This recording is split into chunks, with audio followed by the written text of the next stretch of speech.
صلی علی محمد السلام علیک یا رسول اللہ. السلام علی خاتم النبیین اما بعد فاعوذ باللہ من الشیطان الرجیم بسم اللہ الرحمن الرحیم. الصلاۃ والسلام علیک یا رسول اللہ وعلی آلک واصحابک یا حبیب اللہ. الصلاۃ والسلام علیک یا نبی اللہ وعلی آلک واصحابک یا نور اللہ. درود پاک پڑھنے کے بے شمار فضائل و برکات ہیں. بہت ساری احادیث فضائل درود میں ملتی ہیں. جب ہم درود پاک کے فضائل سنتے ہیں تو اس کی امپورٹنس کا اندازہ ہوتا ہے، لیکن کبھی کبھی شیطان ہے نا، دماغ میں کسی کے یہ خیال ڈال سکتا ہے کہ جناب بہت اچھی بات ہے درود پاک پڑھنا، پڑھ لیا تو ٹھیک ہے، نہیں پڑھا تو کوئی گناہ تو نہیں، کوئی مسئلہ تو نہیں. لیکن ایسا ہے نہیں. درود پاک کچھ خاص وقت اور لمحات ایسے ہوتے ہیں کہ جب درود پاک پڑھنا لازمی بھی ہے. میں ایک واقعہ آپ کو سناتا ہوں جس سے یہ بات مزید آپ کو سمجھ آ جائے گی. رات اندھیری تھی اور ہماری امی حضور بی بی عائشہ صدیقہ طیبہ طاہرہ رضی اللہ تعالی عنہا فرماتی ہے میں گھر میں کچھ سی رہی تھی. آج کل تو لائٹس وغیرہ ہیں، لیکن ابھی بھی اگر مسجد کی لائٹ بند کر دی جائے، ساری لائٹیں بند کر دی جائیں تو ہمارے لیے کسی چیز کو ڈھونڈنا مشکل ہو جائے گا. آپ فرماتی چراغ گل ہو گیا اور میرے ہاتھ سے جو سوئی تھی جس سے میں سی رہی تھی وہ بھی گر گئی. اب سوئی کتنی چھوٹی سی چیز ہوتی ہے، اگر ابھی بھی گر جائے تو ڈھونڈنا تھوڑا مشکل ہو جائے گا، حالانکہ روشنی ہے، مگر اندھیرے میں تو کوائٹ امپاسبل. تو آپ فرماتی میں سوئی تلاش کر رہی تھی کہ اتنے میں اندھیرے کمرے میں میرے آقا صلی اللہ تعالی علیہ وسلم اپنا نور والا چہرہ لے کر آ گئے. اچھا دیکھیں، آج بھی دنیا میں اللہ تعالیٰ نے کچھ لوگوں کے چہروں پہ بڑا نور، بڑی روشنی، بڑی رونق دی ہوتی ہے، لیکن ہم نے یہ کبھی نہیں سنا. ہم یہ کہتے ضرور ہے کہ یہ چہرہ بڑا نورانی ہے یا بڑا چمکتا ہوا ہے، مگر سرور کائنات علیہ الصلوۃ والسلام کے نور کا عالم دیکھیں کہ میرے آقا جب ان کے کمرے میں داخل ہوتے ہیں، بی بی عائشہ فرماتی چہرہ انور سے اتنا نور نکلا کہ پورا کمرہ ہی جگمگانے لگ گیا. اور کتنا جگمگایا، کتنی روشنی ہوئی، کیا فرماتی اس نور کی روشنی میں میں نے اپنی گمشدہ سوئی کو تلاش کر لیا. سمجھ آ رہی بات؟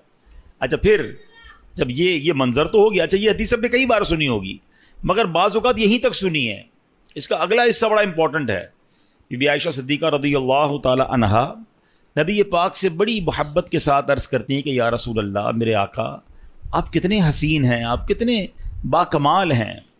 پیارے آقا علیہ الصلوۃ والسلام نے فرمایا اے عائشہ، ہلاکت ہے اس کے لیے جو قیامت کے دن میرا دیدار نہ کر سکے گا.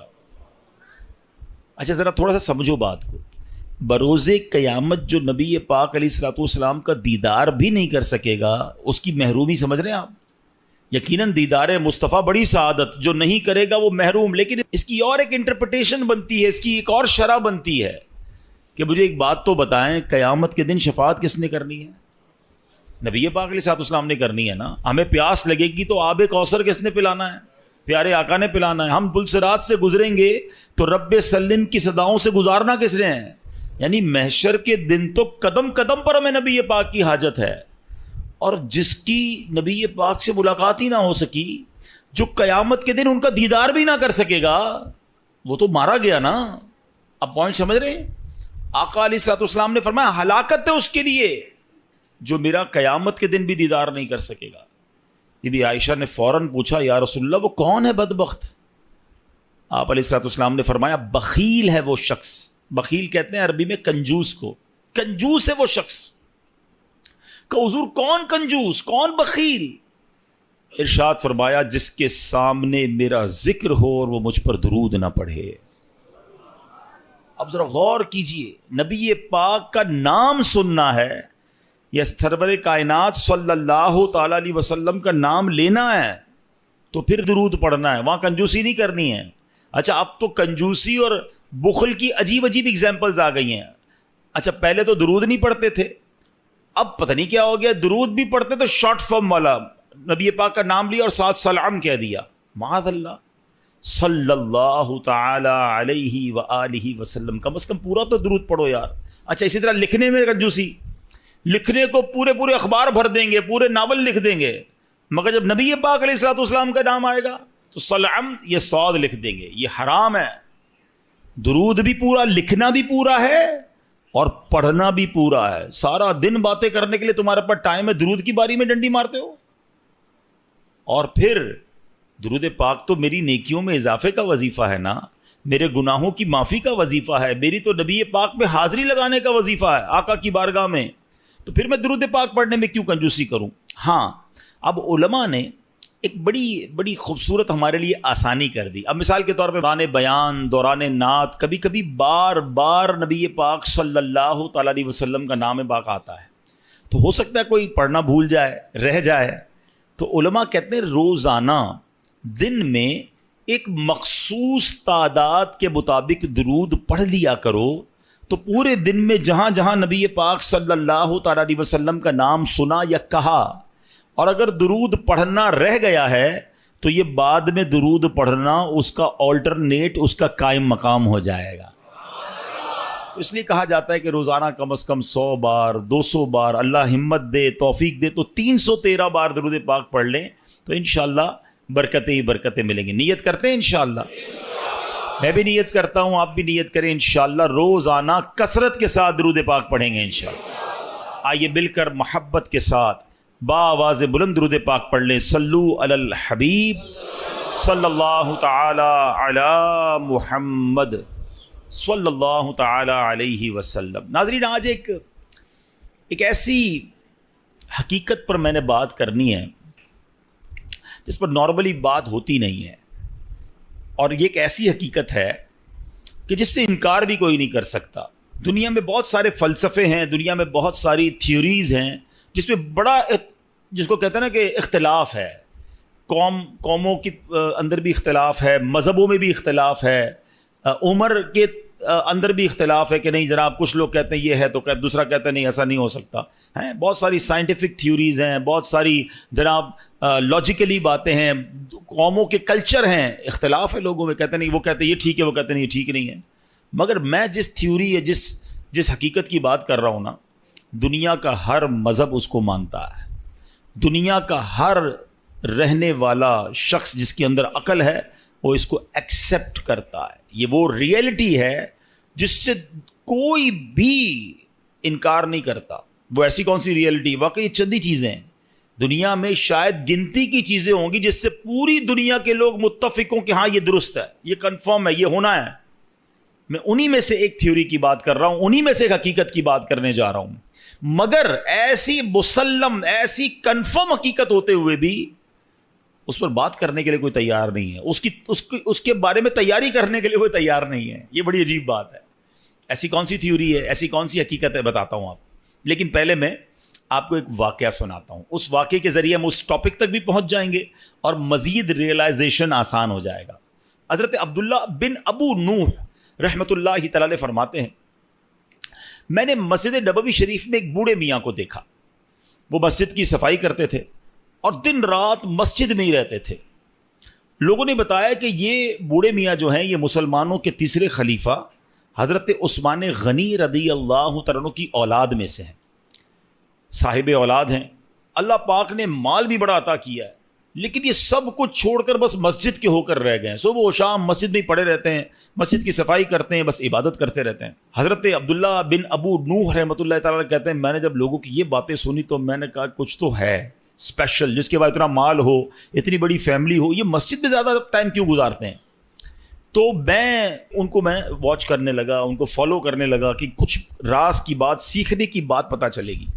تو کہتے ہیں رات کا جب پچھلا پہر ہوا, لاسٹ آخری پہر تہجد کے وقت آیا, میں نے دیکھا کہ یہ مسجد سے نکلے اور جنت البقیع کی طرف جا رہے ہیں. جنت البقیع مدینہ منورہ کا قبرستان ہے, اور یقین کریں کمال کا قبرستان ہے. آپ یقین کریں، مطلب جنہوں نے دیکھا ہے وہ میری بات جلدی سمجھ جائیں گے، جنہوں نے نہیں دیکھا میں دعا کرتا ہوں یا اللہ ہم سب کو مدینے کی حاضری عطا کرے۔ یہ دنیا کا واحد قبرستان ہے جس کو دیکھ کر ڈر نہیں لگتا، مرنے کا جی چاہتا ہے۔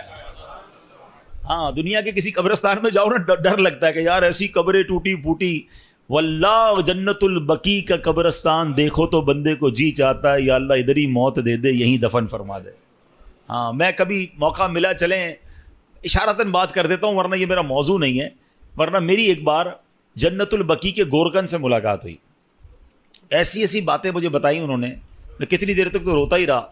اور میں 2 باتیں بتا دیتا ہوں، پھر کبھی موقع ملا تو اس پر تفصیل سے بات کریں گے، کہ وہ مجھے ملے اور بڑی اچھی محبت والی ملاقات ہوئی۔ تو میں نے کہا یار کچھ تو بتاؤ جنت البقیع کے بارے میں، ایسا کیا ہے؟ ہم تو سنتے ہیں آپ تو قبر کھودتے ہیں، آپ تو جنت البقیع میں ہی ہوتے ہیں۔ کہتے ہیں عبدالحبیب بھائی پہلے بتائیں آپ کو میرے جسم سے خوشبو آ رہی ہے؟ میں نے کہا خوشبو تو بڑی آ رہی ہے، کون سا عطر لگایا ہے؟ کہتے ہیں واللہ میں نے کوئی عطر نہیں لگایا، یہ بقیع کی خوشبو ہے، جنت البقیع کی مٹی کی خوشبو ہے۔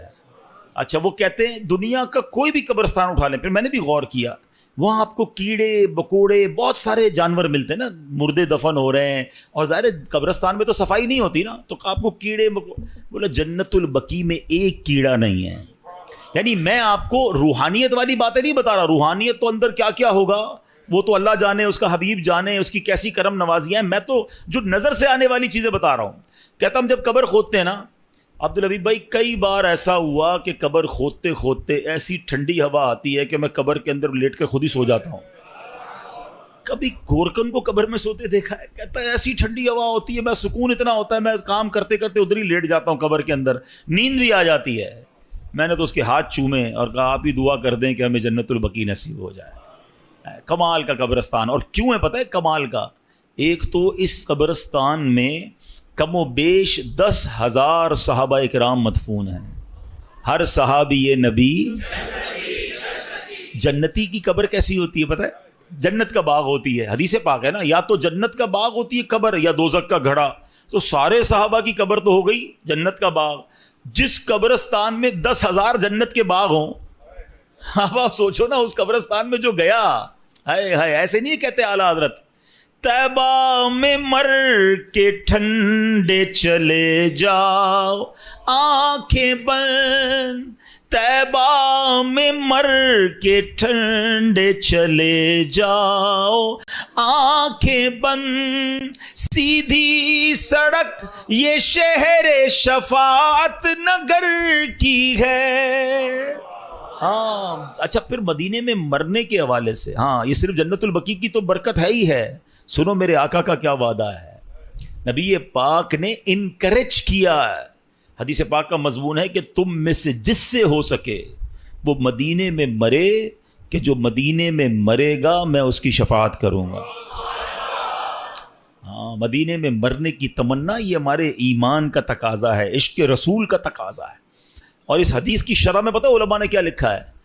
اگر کوئی اس حدیث پر عمل کرنا چاہتا ہے نا تو وہ اپنا بڑھاپا مدینے میں گزارے، اور پھر بغیر کسی ضرورت مدینہ پاک سے باہر نہ نکلے۔ مجھے ایک میسج آیا مدینہ منورہ سے، دیکھیں موضوع مجھے نہیں پتا تھا یہ چھڑ جائے گا، ہمارے لاہور کے ایک اسلامی بھائی ہیں مدینہ پاک میں، اور انہوں نے کہا آج مجھے کسی نے بتایا کہ ایک خاتون ہیں جو پاکستان سے گئی ہیں وہاں پر، 32 سال ہو گئے ہیں وہ مدینے سے باہر نہیں نکل رہی ہیں، کہتی ہیں باہر نہیں نکلوں گی کہیں باہر موت نہ آ جائے، مجھے مدینے میں مرنا ہے۔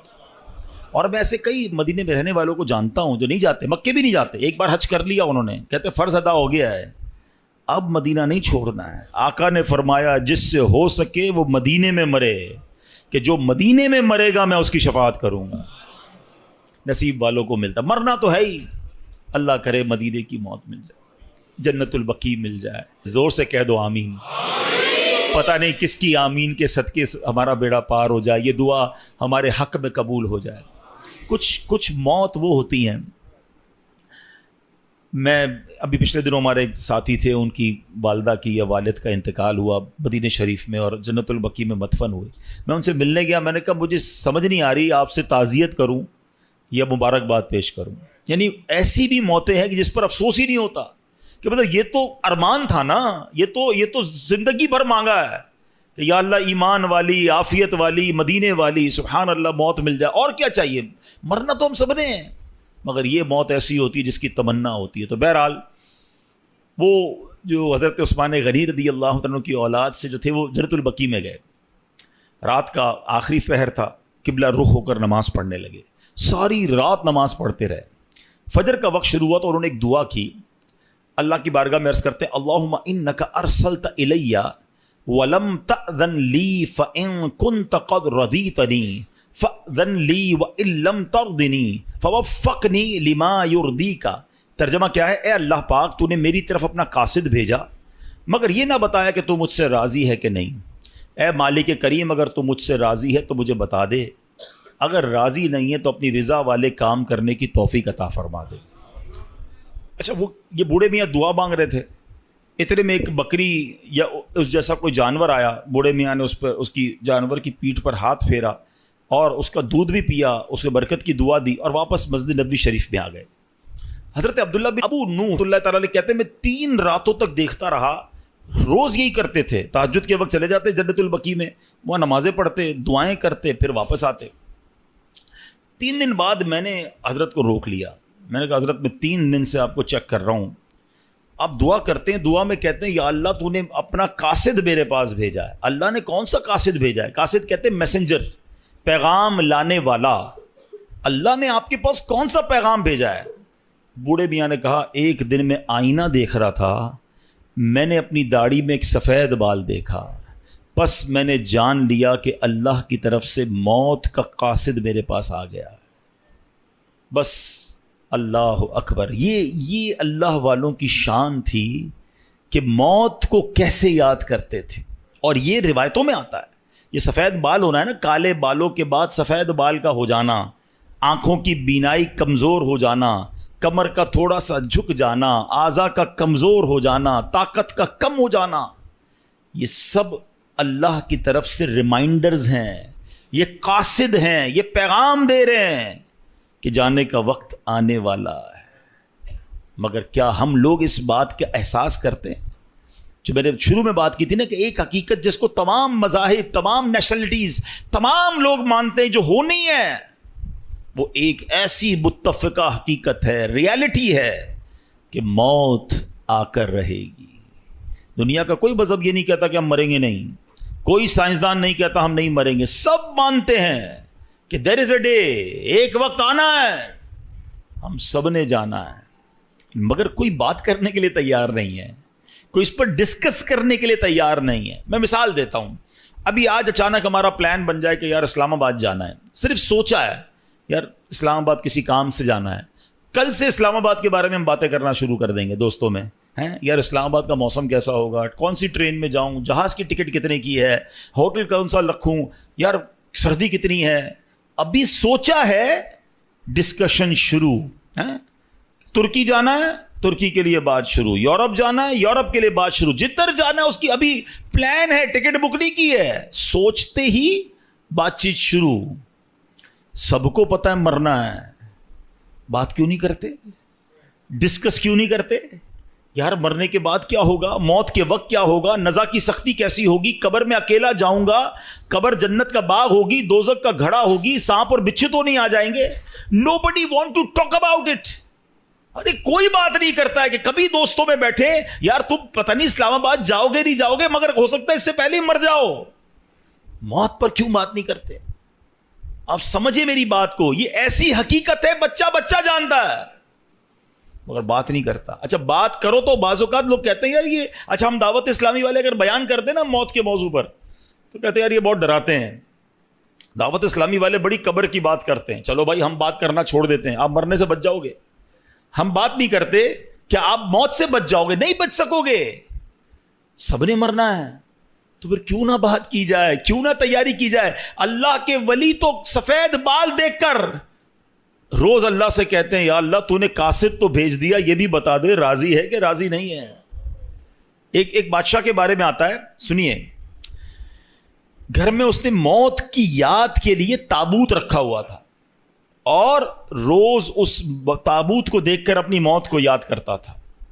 ایک دن آئینے میں چہرہ دیکھا تو داڑھی میں ایک سفید بال نظر آیا، تو اب بادشاہ نے کہا کہ یہ تابوت لے جاؤ، اب مجھے موت کو یاد کرنے کے لیے یہ داڑھی میں سفید بال ہی کافی ہے، یہ یاد دلاتا رہے گا کہ میری موت کا وقت آنے والا ہے۔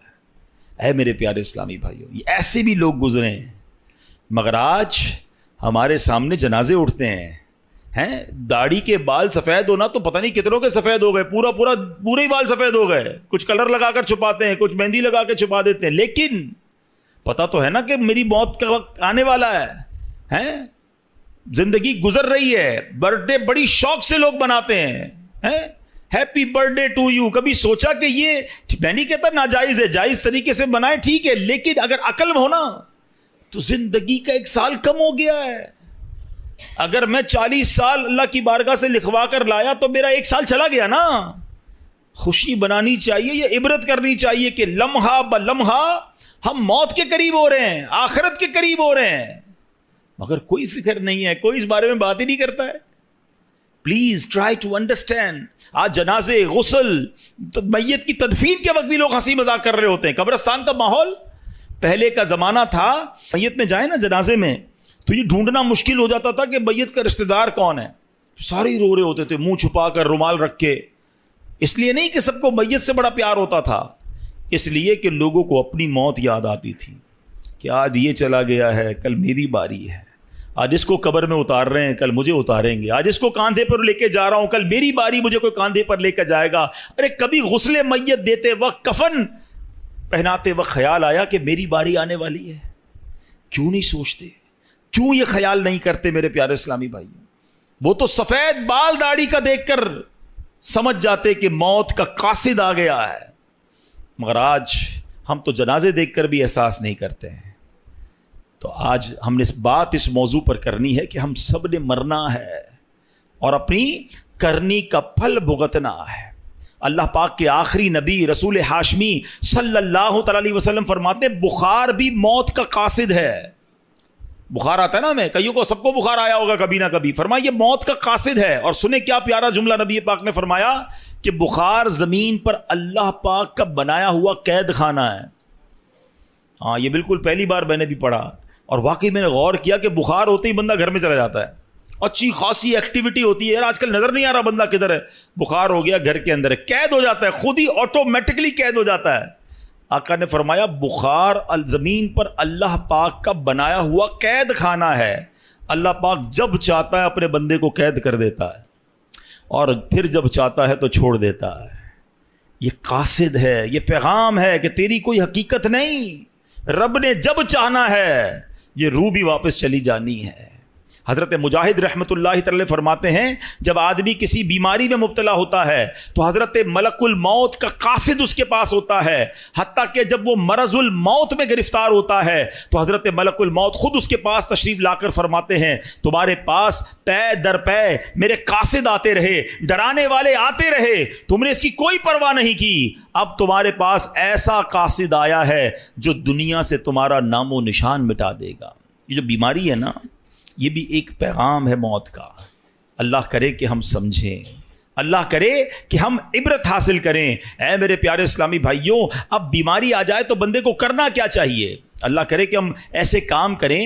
امام غزالی رحمۃ اللہ تعالی علیہ فرماتے ہیں مریض کو چاہیے جب کوئی مرض میں ہونا موت کو کثرت سے یاد کرے، توبہ کرتے ہوئے موت کی تیاری کرے، ہمیشہ اللہ پاک کی حمد و ثنا کرے، خوب گڑ گڑا کر دعا کرے، اللہ پاک کے حضور عاجزی اور انکساری کا اظہار کرے، مناسب علاج کروائے، شکوہ و شکایت نہ کرے، اور جب شفا نصیب ہو جائے تو اللہ پاک کا شکر ادا کرے۔